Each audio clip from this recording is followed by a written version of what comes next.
할렐루야. 오늘도 함께 하신 주님을 찬양합니다. 오늘 같이 나눌 하나님의 말씀 사도행전 26장 1절로 18절까지의 말씀을 통하여 아그리빠 왕 앞에서라는 제목으로 같이 나누기를 원합니다. 자, 오늘 본문에서는요, 사도 바울이 아그리빠 왕 앞에서 자신을 변호합니다. 그는 이 순간을 자신의 무죄를 입증하는 데 쓰지 않고 복음을 전할 기회로 사용하는데요. 자, 그 내용 한 절 한 절씩 읽으며 같이 나누기를 원합니다. 먼저 1절로 8절까지의 말씀입니다. 아그리빠가 바울에게 이르되 너를 위하여 말하기를 내게 허락하노라 하니, 이에 바울이 손을 들어 변명하되 아그리빠 왕이여, 유대인이 고발하는 모든 일을 오늘 당신 앞에서 변명하게 된 것을 다행히 여기나이다. 특히 당신이 유대인의 모든 풍속과 문제를 아심이니이다. 그러므로 내 말을 너그러이 들으시기를 바라나이다. 내가 처음부터 내 민족과 더불어 예루살렘에서 젊었을 때 생활한 상황을 유대인이 다 아는 바라. 일찍부터 나를 알았으니 그들이 증언하려 하면 내가 우리 종교의 가장 엄한 팔을 따라 바리새인의 생활을 하였다고 할 것이라. 이제도 여기 서서 신문 받는 것은 하나님이 우리 조상에게 약속하신 것을 바라는 까닭이니, 이 약속은 우리 12지파가 밤낮으로 간절히 하나님을 받들어 섬김으로 얻기를 바라는 바인데, 아그리빠 왕이여, 이 소망으로 말미암아 내가 유대인들에게 고소를 당하는 것이니이다. 당신은 하나님이 죽은 사람을 살리심을 어찌하여 못 믿을 것으로 여기나이까? 네, 사도 바울은 유대인의 모든 풍속과 문제에 정통했던 아그리빠 왕에게 변론하게 된 것을 기쁘게 생각하며 자신의 말을 경청해 줄 것을 요청합니다. 이는 벨릭스에게 바울을 고소했던 더들로의 아첨과는 완전히 다른 말입니다.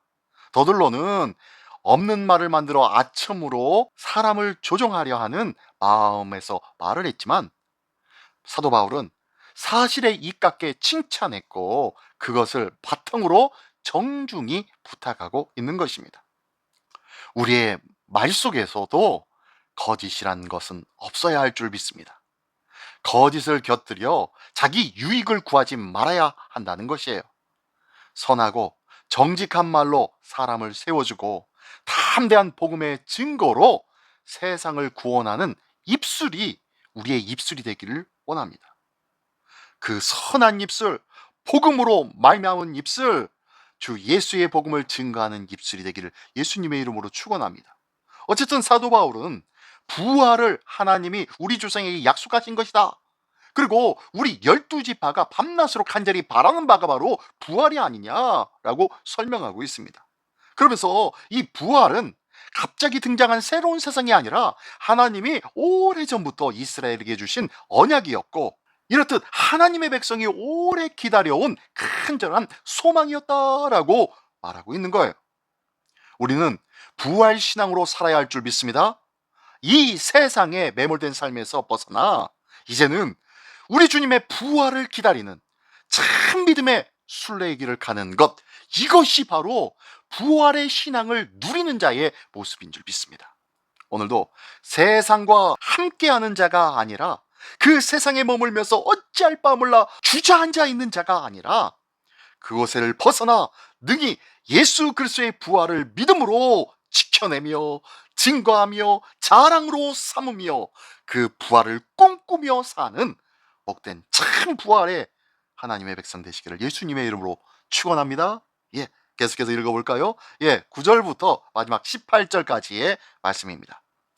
나도 나사렛 예수의 이름을 대적하여 많은 일을 행하여야 될 줄 스스로 생각하고 예루살렘에서 이런 일을 행하여 대제사장들에게서 권한을 받아가지고 많은 성도를 옥에 가두며 또 죽일 때에 내가 찬성표를 하였고, 또 모든 회당에서 여러 번 형벌하여 강제로 모독하는 말을 하게 하고 그들에 대하여 심히 격분하여 외국 성에까지 가서 박해하였고, 그 일로 대제사장들의 권한과 위임을 받고 다메섹으로 갔나이다. 왕이요, 정우가 되어 길에서 보니 하늘로부터 해보다 더 밝은 빛이 나와 내 동행들을 둘러 비추는지라. 우리가 다 땅에 엎드려짐에 내가 소리를 들으니 히브리 말로 이르되 사울아 사울아 네가 어찌하여 나를 박해하느냐. 가시채를 뒷발질하기가 내게 고생이니라. 내가 대답하되 주님 누구시니까? 주께서 이르시되 나는 네가 박해하는 예수라. 일어나 너의 발로 서라. 내가 네게 나타난 것은 곧 네가 나를 본 일과 장차 내가 네게 나타날 일에 너로 종과 증인을 삼으려 함이니 이스라엘과 이방인들에게서 내가 너를 구원하여 그들에게 보내어 그 눈을 뜨게 하여 어둠에서 빛으로 사탄의 권세에서 하나님께로 돌아오게 하고 죄 사함과 나를 믿어 거룩하게 된 무리 가운데서 기업을 얻게 하리라 하더이다. 아멘. 네, 사도 바울이 예수님을 믿지 않을 때 하나님을 위해 가졌던 그 열심은 하나님이 세우신 그리스도를 박해하고 그분의 백성을 핍박하는 결과를 낳았다고 고백하고 있습니다. 날뛰는 그의 모습은 마치 주인의 지시를 거부하느라 가시가 박힌 채찍을 발로 차면서 도리어 제 몸에 상처를 입은 황소와 같았다라고 사도 바울은 고백하고 있는 거예요. 주님을 멀리하면서 주님과 상관없이 열정만 내다가는 하나님의 역적과 같은 존재가 될 수 있다는 것 기억하십시오. 우리의 열심은 주님을 향해 있어야 하는데 그것이 내게도 가장 안전하고 유익한 것인데 우리는 끊임없이 내 자신을 위한 열심을 내고 있더라는 거예요. 내가 오늘 주님 앞에 헌신하는 이유가, 내가 주님 앞에 봉사하는 이유가, 내가 주님 앞에 헌금을 드리는 이유가 나의 장래와 나의 삶이 평안하게 되고 남보다 더 뛰어난 삶을 살게 되고 떵떵거리는 삶을 살게 되는 그런 것들을 꿈꾸며 행하고 있었진 않습니까? 혹 그것이 아니라 하여도 하나님 앞에 내가 그렇게 해야만 구원받는 존재가 되어지는 것 같고 하나님께서 그래야 인정해 주실 것 같고 그래야 내가 하나님의 백성으로 잘 사는 것 같아서 일부러 내 헌신과 내 열심을 내어서 주님을 섬기는 일들을 한다고 하며 만족하고 있냐는 거예요. 그것이 아니다 라고 사도 바울은 자기 자신의 삶을 빗대어서 말하고 고백하고 있는 것입니다.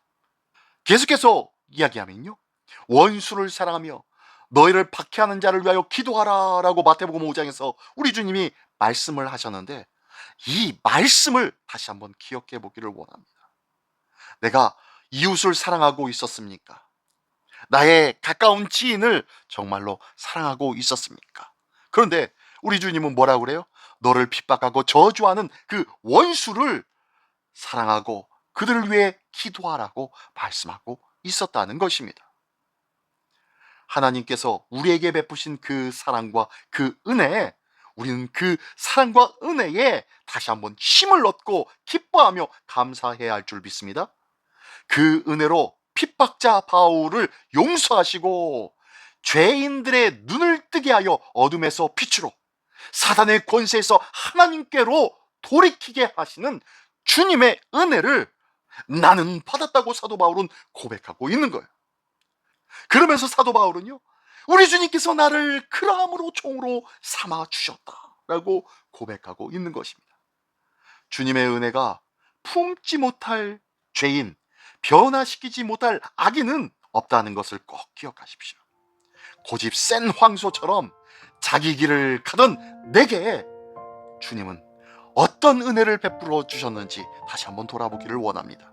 나에게 베푸신 하나님의 은혜, 나를 이끌어 주시고 나를 생명의 길로 붙잡아 주신 그 주님, 그 은혜를 다시 한번 기억하며 오늘도 주의 이름을 찬양하고 주의 거룩하심을 증거하는 복된 증인의 사명을 감당하는 우리 모두가 되시기를 예수님의 이름으로 축원합니다.